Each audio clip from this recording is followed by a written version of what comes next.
Welcome back to Sahara TV. My name is Rudolph Okonkwo.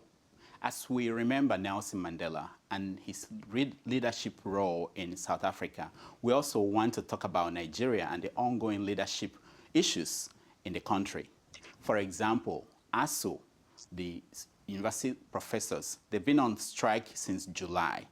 We are honored to have with us Dr. Doyin Okupe, who is a senior special assistant to President Goodluck Jonathan on public affairs.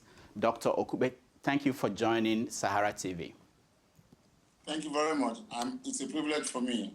Let me start by asking you, Mandela died this week. I want to know, what does he mean to you, Nelson Mandela?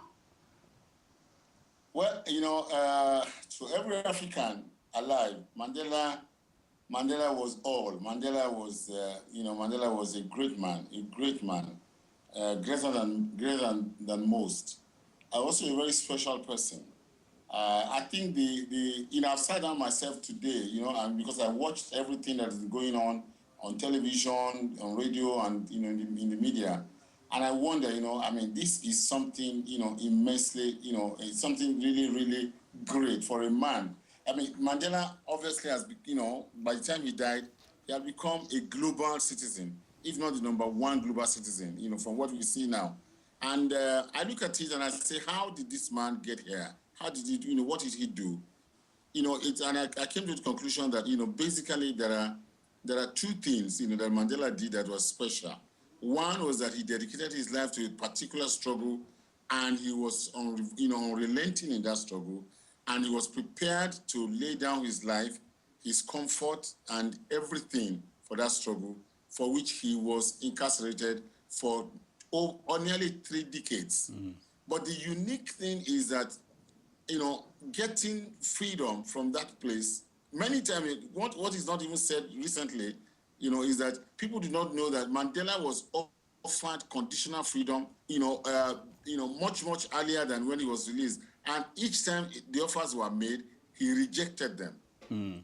And I think that is really wonderful. But finally, when the offers were made, and when he agreed to leave, he said in his words, and I quote, that, I had to drop all the bitterness and all the vengefulness, in prison. Otherwise, I will forever remain in prison. That is the greatest thing that makes Mandela a great man. That's very good, well put. But now let me ask you, because you've worked personally closely with 2 presidents, President Olusegun Obasanjo and now with President Goodluck Jonathan. Can you tell me if, based on your interactions with them, are there people that were trying to emulate someone like Nelson Mandela? And if so, how? And why is it that we don't have other African leaders who could be said to be emulating the footsteps of Nelson Mandela? You see, historically, there's usually one man for one season. And Mandela was the man for this season. There's no argument about that. In the entire of Africa, I doubt whether you find a man that comes close to him. This is the true fact. But having said that, there are other great men, and I think Olusegun Obasanjo also will pass as a great man. May not have the stature of Mandela because we are all different in our makeup, in our attitudes, which are part and parcel of our pedigree, where we grew up, the circumstances, our beliefs, etc., etc. But in terms of greatness also, I think Obasanjo will qualify to be a great African any day, and, from the point of view of Nigerianness, he's a man that believed, totally in the indivisibility of Nigeria, and his comfort, his personal interests were always subjugated to the oneness of Nigeria, and I think that also by itself is something really great and wonderful. Yeah. Coming to President Jonathan. Okay. President Jonathan is unique in his own ways. That 2 people, even twins, are not always essentially 100% the same. President Jonathan is unique in his own way. And I think an attribute that Jonathan may share, with Mandela is that, President Jonathan does not have any capacity for evil. I can say that authoritatively and categorically because, I've spoken to him, under difficult circumstances, and I know what he has said to me, he just, this gentleman has no capacity to do evil to anyone or any man. And I think that is also very good. That's something great. When you have power, it was Colin Powell who said one of the most alluring things about power is having it and not using it. And that goes very well with President Goodluck Jonathan. He is humble. His humility is exemplary. He does not believe in the full use, of the executive power that he has in order to achieve something. He would rather use persuasion and patience. Now let's look at this topic further, because this last 2 days, some of the images that people are seeing in Nigeria, you have the image of Nelson Mandela and the preparations in South Africa for his burial and remembrance, and then you have the image yesterday of Solomon La being brought back to Nigeria from United States, where he died, and people are asking, this is Nelson Mandela. He was treated in South Africa throughout his illness, and he died in South Africa. But we have Nigerian leaders, politicians, going abroad for treatment. And they ask this question. We have Obasanjo, who is called the father of modern Nigeria. Now we have Jonathan, who is pushing a transformational agenda. Yet, there is no health care system in Nigeria. How do you call yourself the father of modern Nigeria? You call yourself pushing for a transformational agenda when there is no healthcare system. People are going abroad who can afford it to be treated. Those who cannot are dying in Nigeria. What do you say about that? Well, let me correct one wrong impression very quickly. Okay. To say that there are no medical facilities in Nigeria is not correct at all. Okay. In Abuja, from where I'm speaking to you, even I was confirmed. I've been to Europe, I've been to America, I've been to many places. I've been to Dubai, I've seen medical facilities. There are new facilities that are developing in Abuja and around Nigeria, such that, will confound you. Unfortunately, what I tell the proprietors of these hospitals are that, look, we've got to find a way to let Nigerians, be aware of I was in a hospital in Florida, and I saw a particular equipment, something with which you diagnose, you make diagnosis about heart, and they told me that, this was the latest equipment. I was surprised in Abuja here that I saw a superior machine that is by far, that makes the other one looks archaic. It's in Abuja here, and I'm even told that there's another hospital on the way to the airport that has just been opened, and that this was actually told to me by the chief of staff of the president, and he said he has been there, that he has been all over the world himself, and that this is something incredible. We are not there yet, but we will get there. You may say it has taken us time, but this is a major concern for Nigerians and for the leadership of Nigeria. But I think we're getting there yet. We're getting there soon. Now, even the public hospitals have been. There are 4 centers now that have been designated, superior centers of excellence. UCH is one of them. University Teaching Hospital, and is one where they actually have performed very recently, and a couple of open heart surgeries. Things are not what people are saying. We have moved away from that level of absolute lack of medical care. We are not at that level anymore. But you see, it's going to take time for people to because we are talking about life. If I have money and I'm ill, I'd rather go to the very best. But I'm telling you that within the next 5, 6, 7 years, it will only be for showmanship. If anybody will leave Nigeria and go and take medical consultation elsewhere. So, Dr. Okupe, let me ask you. You're a medical doctor. You talked about these hospitals, and that what is needed is to convince Nigerian public officials that they are capable of treating them. I know that people like the Senate president went to Israel for treatment the other time. What will it take to convince them that we now have hospitals in Nigeria that could treat them? Before we went off, I told you that issues concerning people's lives are things that you cannot really negotiate with them or legislate on. Now, if the Senate president feels that his life is in danger, he's not going to experiment with his life, and nobody should expect anybody to experiment with their lives.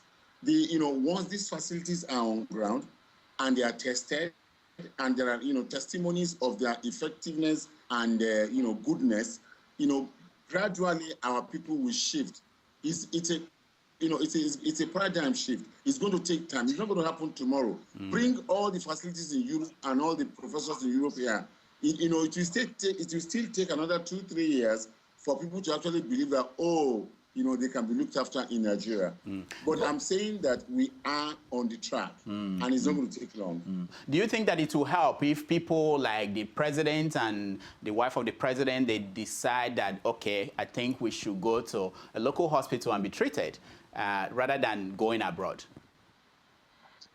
No. All right. Sorry, I can't hear you. Okay, Sorry, I wanted to ask, I was asking, do you think it would be helpful in this process if elected officials like the president and the wife of the president, if they need medical help, they will go to these local hospitals and be treated?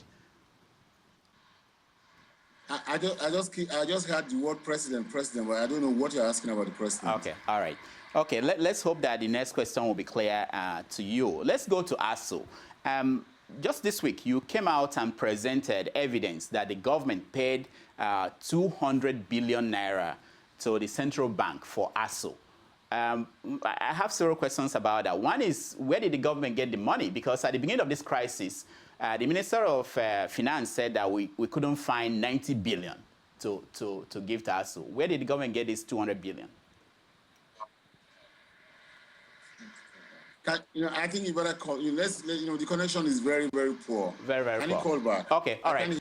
Dr. Okupe, when we left off, I was asking you about ASUU. This week, you presented evidence that the government has paid into the Central Bank of Nigeria 200 billion naira for ASUU. My question is, first of all, where did the government get that money? Because I remember at the beginning of the crisis, there was the Minister for Finance said that government could not find 90 billion for ASUU. Where did we get this money? Well, I'm not the Minister of Finance, and when things have to be done, they just have to be done. So I don't know where the government got the money. I mean, the government earns income on a regular revenue on a daily basis, and it's a question of arranging things. It must. I mean, this is something that the Minister of Finance has graciously accomplished.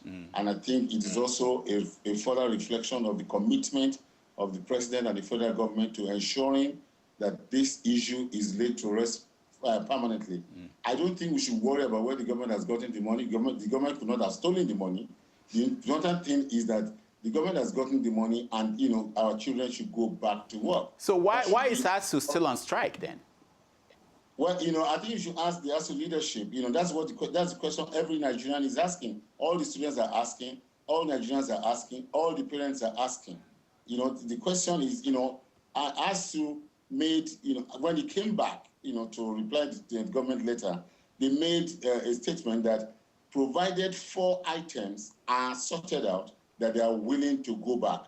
The first of the item was the 200 billion.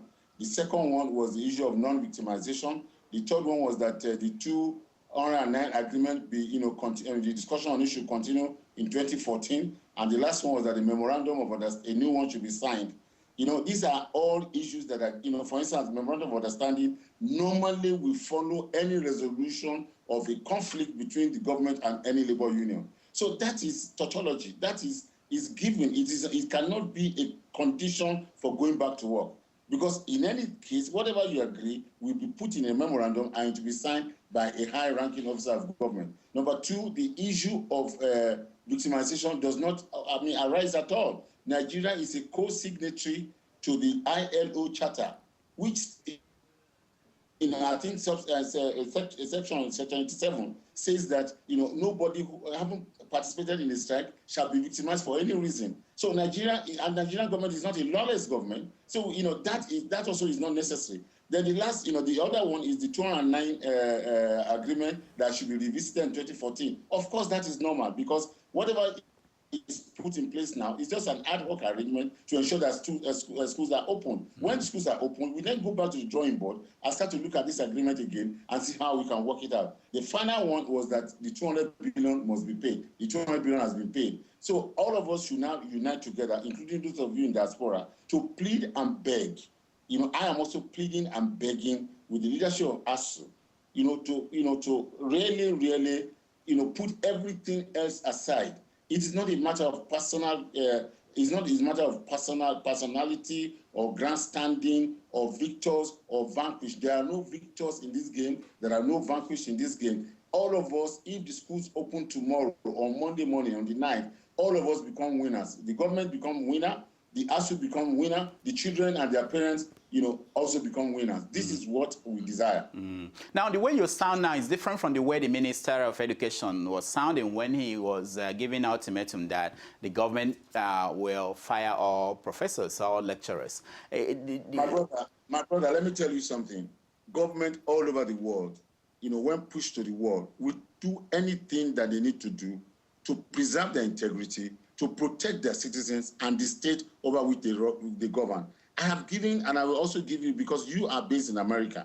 In 1981, Ronald Reagan, after negotiating with airport controller, air traffic controllers in the United States, that he will give them 11% pay rise, and they turned it down, and they went on strike for 2 days. He fired 11,345 air traffic controllers. Nothing happened. And that, and he employed me once. That is an extreme action. So, governments do that when they are pressed to the wall.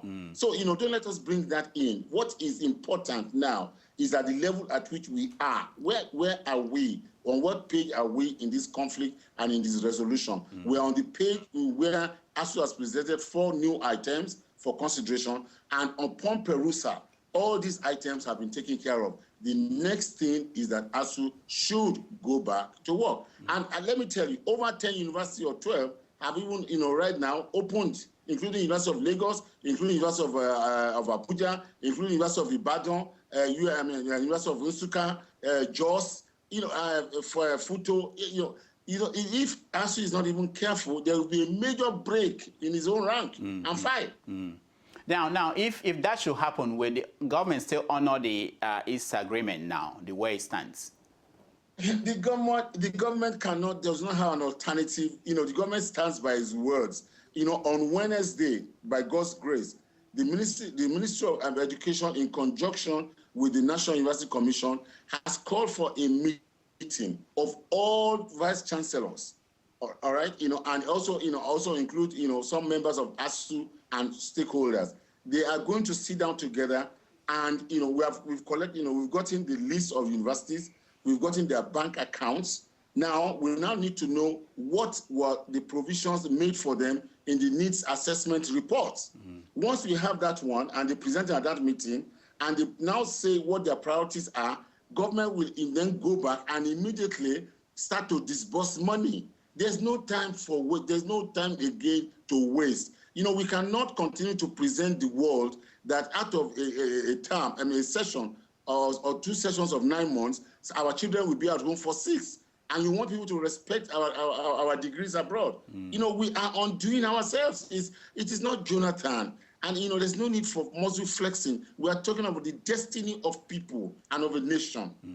Now, one of the things that came out of this strike is that people felt that part of the reasons why most people in government are not appear to be serious about negotiating and making things happen is that their children are not schooling in Nigeria. Do you think it's a factor? Okay. That is not correct. That is not correct. And nobody can, that is not correct. For a fact, I have colleagues whose children, are schooling in Nigeria. And, you even had Fege, the national, the leader of ASUU, himself said that two of his children are also in the university. So, if his own children are in the university and he's prepared to close the university indefinitely, so what does it matter whether your children are in university or not? He himself said that he has 2 children who are in university. And I think one of them is doing postgraduate, making 3. And they are living in his house right now as we are talking. And he's willing and ready to continue the strike for 1 year. So, what difference does it make? Is he not the kind of person that we immediately want to make sure that things are, so don't let us, we should, when we have national crisis like this, we should set aside pettiness. The solution is what is important. All this mentality that government is an enemy of, the people are not being served should be put aside. It is, that is not the issue. if you go to university, if you go to UK, there are Chinese students, in universities in UK. There are Japanese people. There's liberty. People can send their children anywhere. But still, when you have a job to do in your country, you should still do that job and do it well. Okay, now let's look at other issues. Yesterday, the Second Republic politician, Junaid Mohammed, was arrested, quit by the SSS for saying that there will be bloodshed if President Jonathan stands for re-election. Also, a US-based doctor, Dr. Fashakin, was picked up at the airport last week for the views he expresses when he writes on the internet. Is this the beginning of a new crackdown on the critics of the president, or is there something else going on? If you go to Washington, if you go to Washington and say that you are going to bomb Obama and kill him, will the security agencies in America, clap for you? No. Or take your picture? The thing is this. Look, there's there are laws that govern, things in any decent country. You cannot continue. You cannot make subversive or inciting statements, and you do not expect that law enforcement agencies will not call you and find out what is your real problem and why are you saying this. If a man says that he's going to violate the right of another person, any Nigerian has a right to contest election, whether it is President Jonathan or not. And if you now say that if a Nigerian contests election, there will be bloodshed, that means you are going to kill people, you are going to murder people. Now, those who have been, engaged, to protect lives and property of people, should they fold their hands and allow you to roam the streets without talking to you? Look, there's too much pretension, especially in the media. There's too much pretension. Junaid Mohammed should be a man that should be behind bars. An elderly man like that, a seemingly responsible person who himself has had, his thing in politics, now wants to kill people, wants bloodshed, just because a man contests the election. We have all agreed to work with the Nigerian Constitution. The Nigerian Constitution guarantees the freedom of right for everybody and anybody to associate, to dissociate, to contest, and to vote and to be voted for. So if a man now says that he is going to violate that law, should law enforcement, clap for him? And now, if somebody stays abroad, hold on, Dr. Fashaki, if somebody stays abroad and incessantly writes and, all he does is to incite Nigerians against fellow Nigerians, why should he be welcome in a country like this? Why? Now, Dr. Okupe, let me ask, because this is a position you just presented, but we also know that Asari Dokubo is in Nigeria. He comes into Nigeria and goes out, and he makes statements that sometimes are even worse than what Mohammed made, and nothing has happened to him. How do you explain that? No. I'm sorry. Okay. You cannot generalize on public television like this. Okay. Because this was your program. You brought me on this program. Before you did this, you know what you're going to say. Give me 3 instances and 3 statements made by Asari Dokubo. Oh, he already said that if Jonathan doesn't win re-election, that there will be crisis, there will be bloodshed. In his own words, I don't have it in front of me. I would have quoted it to you. No. It's all over the web. He never said there will be bloodshed. No, there are many things all over the web. Yeah. Somebody said yesterday over the web that Dr. Okupe said that President Jonathan, that I said it on AIT, that President Jonathan is Mandela of Nigeria. When the program I went for on AIT was recorded a day before Mandela died. So, just because something is on the web doesn't make it right. Okay, Dr. Okupe, maybe we can find it before we finish this interview with the video and play it for you. But let me ask you. Let me ask you something else. A senator is pushing a bill in the Senate that will essentially put people in jail for 7 years for exactly what you said, inciting the Nigerian people against the government. Is the government in support of that bill? I know it's the opposition senator. Is the government of Jonathan in support of that bill? Government is not aware of that bill. It's a private bill. The people in the Senate have been elected to make laws for us. So, if the Senate in its wisdom wants, they can reject it, or they can pass the bill. We are in the executive. We have nothing to do with with lawmaking or how bills are made. Now, let me. This is a philosophical question. The new media is populated by young Nigerians whose expectations of people in power seem to be becoming higher. And they now seem to say that respect should be earned and not bestowed on people because you are in power. Does that paradigm shift worry you? And how are you handling that as somebody who is in the public affairs department for the presidency? There's a fallacy that is inherent in that statement. Okay. I agree that, leadership must inspire. And, respect, I agree, should be earned. But, respect also begets respect. If a man is elected by a vast majority of Nigerians, he automatically deserves respect from fellow Nigerians. It's not him that you are respecting. You are respecting the wisdom of all those who have collectively surrendered their sovereignty to him to lead them. So, young people must be educated about how society is run. If people elect a president, and because the president does something that you do not agree with, I've seen some things on the media. I mean, for what I just said to you, that somebody said about me, that I said Goodluck Jonathan was Mandela of Nigeria. Some guy said Doyin is a bastard, for something that is not correct. So, I don't have respect for such people. And this is what, our media is awash with.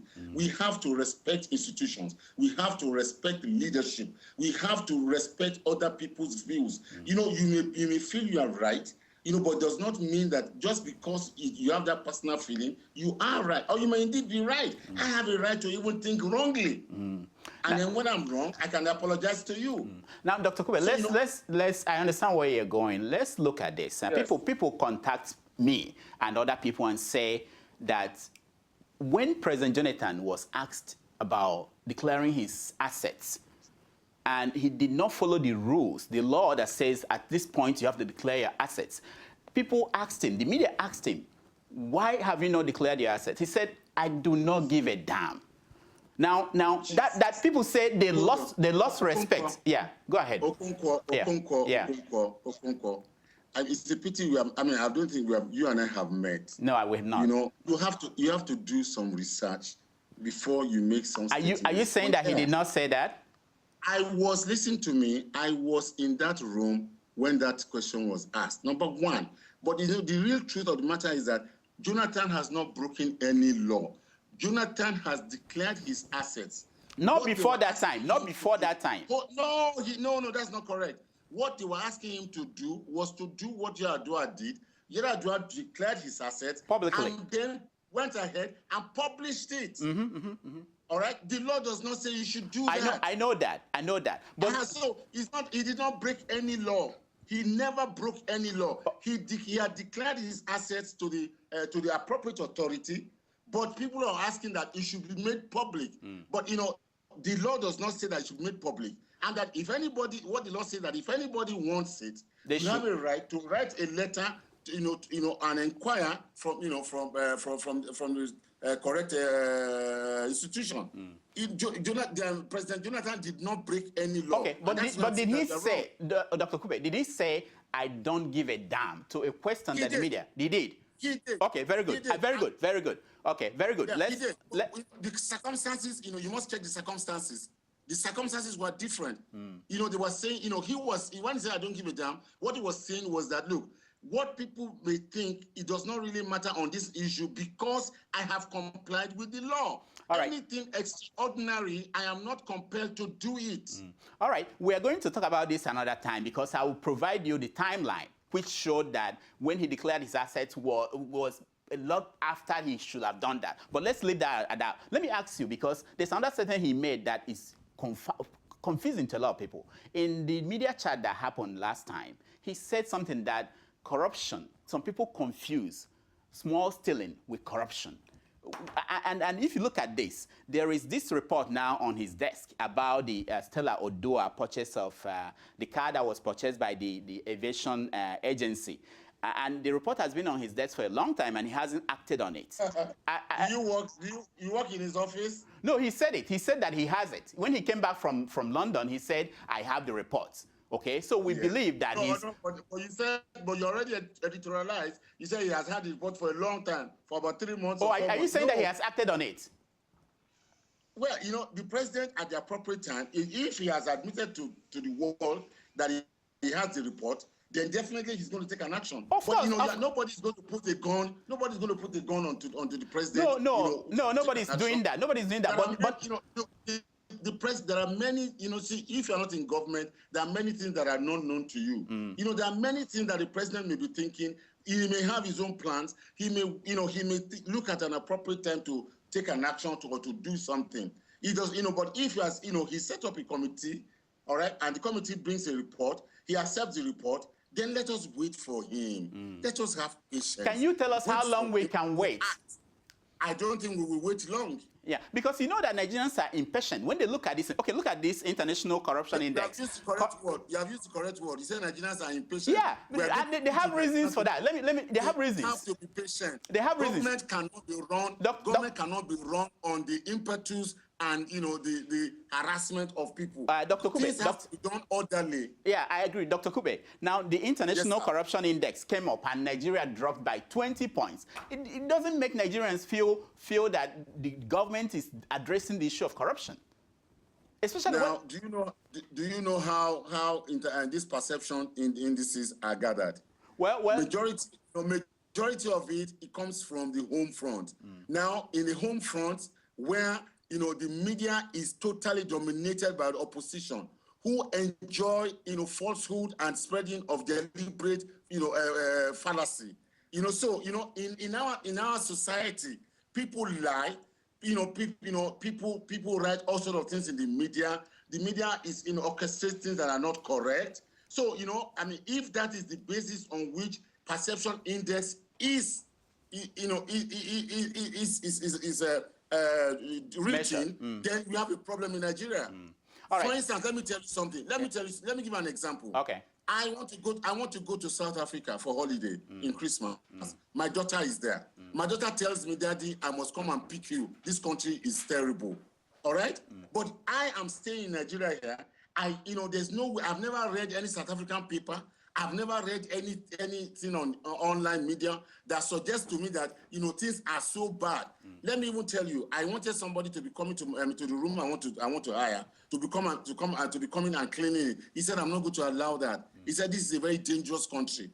Nigeria is not half as that dangerous as that. But all our newspapers and radio and magazines and internet are watched with extremely negative things. Yeah. When I was a young man and I went to the United States, I heard on radio that somebody is killed every 6 minutes in New York. Yeah. And people still go there. And they don't say it on CNN. They don't say it on the NBC. They don't say it on, we are our greatest enemies. Because we over-exaggerate issues here in Nigeria. Okay, Dr. Okupe. We over-exaggerate. Okay, Dr. Okupe. And if anybody stays abroad, hold on. If anybody stays abroad and collates what we say and uses that as a basis to, of rating us, then they are going to rate us falsely. Dr. Okupe, let me say this. Last week, the EFCC, they said that over the last 10 years, this is government agency, this is not the media, this is not internet people. They said that over the last 10 years, we've lost 20 trillion siphoned from Nigeria. This is EFCC chairman talking. Now, this is not the media. This is so the question is, why are you blaming the media if they pick up that story? I'm not blaming the media. I'm not blaming the media. I'm just telling. But this is government agency. It cannot be. It cannot be. No. I'm not blaming the media. Okay. I'm just giving you status report of the state of how we report things. We're not the only country in the world. I've just given you an example of South Africa, where the crime rate is so high. There are certain places people tell you, don't go there. I have lived in Lagos all my life. There's nowhere, that I can advise anybody not to go in Lagos. I am living in Abuja now. There's nowhere I can advise anybody not to go in Abuja. Yet, people living in South Africa will tell you, don't go to this place, don't go to this place. If you must come to South Africa, you must stay in something. You must do this. Yet we do not read of these things. We do not read of these things. We are the ambassadors of this country, and unless we start to speak well of this country, and we start to support our government in its effort to rid our society of corruption and criminals, it will boomerang on us and our children. And yet we don't have any other country but this. It is, building a country and maintaining a good measure of a country. It is the collective responsibility of virtually every citizen, both home and abroad. Now, Dr. Okupe, thank you for this, because I want to make sure we agree that it's everybody's responsibility. But again, if the government is not doing their own part, if the president is saying to the world that small stealing is being confused with corruption, and the EFCC is saying that 20 trillion stolen from Nigeria in 10 years, why will anybody blame anybody else for saying that Nigeria is the most corrupt country in the world? Why? Oh, no, but Nigeria is not the most. I'm not saying it is. I'm not saying it is. I'm saying. You just said, you see now. Yeah, you just said that. No, but the ranking on SaharaTV. No, the ranking. It's not right to suppose say that. The ranking just dropped because things like the actions are not being taken. If something drops, it can rise again. Yeah, and when it's up, you our hands together. Nigeria is a work in progress. Nigeria is a work in progress. Jonathan has only just come into this country for, as president for 2 years. All right? He cannot inherit the problems of 40 years or 50 years. But, you will do your bit. You will try your best to make sure that at least you are, during your tenure, you are leaving the country a better place than you found it. But people must appreciate little efforts that are being made. Efforts are being made. It's not that people have thrown away their hands. Work is being done. Where else have you, if you have read the history of insurgency, where else have you read that in less than 2 years of insurgency, major efforts have been made and major containment has happened? Look, we must give ourselves credit and praise where it is due. Nigeria is not such a terribly bad place. When you look at the economy of the country, IMF, World Bank, Fitch and whatever, all these international rating agencies have said that, the last 2 years, the way we have run our economy is excellent. Why are you not asking me about that? Yeah, let me ask you. Let's talk, Dr. Okupe, let's talk about that. Let's talk about that. This is our country. We must salvage this country together. We must continue to speak well of this country. Thank you. Let's talk about the economy, because I know that the growth is about 6% every year. And that's wonderful. Even more than that, it's approaching 7. Wow, that's interesting. It's the highest in this region. Yeah. Second or third only to China. Now that's wonderful. And when I look at it, I want to see how it's impacting ordinary Nigerians. But look at this thing. There was this appearance by the Minister for Finance in front of the Senate committee, and she was asked about kerosene subsidy on kerosene. And she said that she knows nothing about it. This is the coordinating minister of the economy. And we know that in the last 3 years, average of over 300 billion has gone to kerosene subsidy. The minister said, go and ask the NNPC, go and ask the Minister of Petroleum. And I'm thinking, would that give me confidence that the people running the economy of this country know what is going on? If you, as the Minister of Finance, coordinating Minister of the Economy, cannot explain subsidy to kerosene that is up to 200 billion. You don't know anything about that. Okonkwo, yes. Calm down. I'm coming down. Just calm down. I'm happy we have you. I'm happy we have you. We've been looking for you for a long time. Let me explain this one to you. Yeah. Do not take the statement of the CME on face value. Okay. What the CME meant when he says that I cannot, I cannot answer that question, is that federal government has not taken money from, nobody has collected money from federal government posts to subsidize kerosene. That's what she's telling you. That, look, this is my turf, all right, and this is my forte. In this office where I run, I have not given out money for subsidy. That's the truth. But let me also tell you, I have gone to investigate this matter. NNPC is standing as a bulwark for government and as a bulwark and, to defend the poor people in this country. What NNPC is doing is using the resources it generates elsewhere to pay, for the difference in the prices of kerosene that it imports, all right, and the price that it sells it. the NNPC right now is almost financially, they have financial issues because they are not taking money from the Federation account. They are not collecting money from the Federal Ministry of Finance.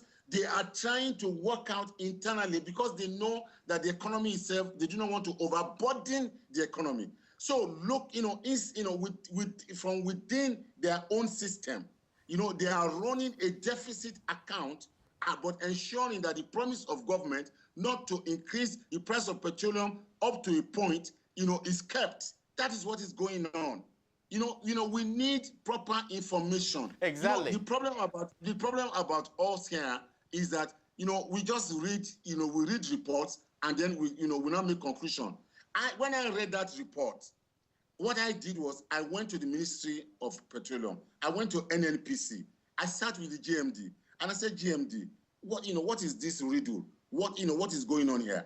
And he explained to me, people like, the whole organization is groaning under a heavy, burden of debt because, they cannot take money from Federal Ministry of Finance because finance is still having issues, even paying little things that they have not finished with. So it does not make sense for them to make further demand on finance. So they now looked internally and went into an arrangement whereby they can continue to supply petroleum, they can continue to supply the kerosene at a deficit within their own budgeting arrangement. Dr. Okupe, thank you. So it's not that anybody has stolen, nobody has stolen any Nigerian money. Dr. But Okupe, what they have done is that they are supplying the thing at a deficit.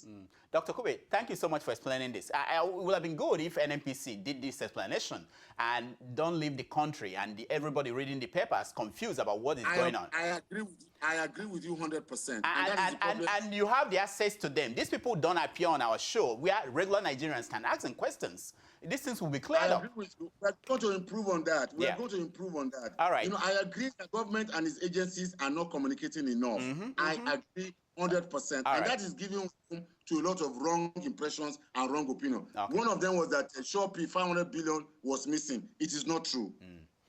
No 500 billion is missing because the man who calculated it only calculated from what Shopee committee, at national level got. But they never calculated what the states and local government were getting. So when you add these two together, you find that nothing was missing. Okay. But, I agree that we are not making enough explanation. We're going to try and do that. Okay. Dr. Okupe, we are really running out of time. Actually, they told me that we don't have time. But let me play for you the video of Asare Dokubo speaking about bloodshed. I hope you may be able to watch it where you are, but we're going to play it for our viewers because we are not making it up. This is him speaking and we have the video.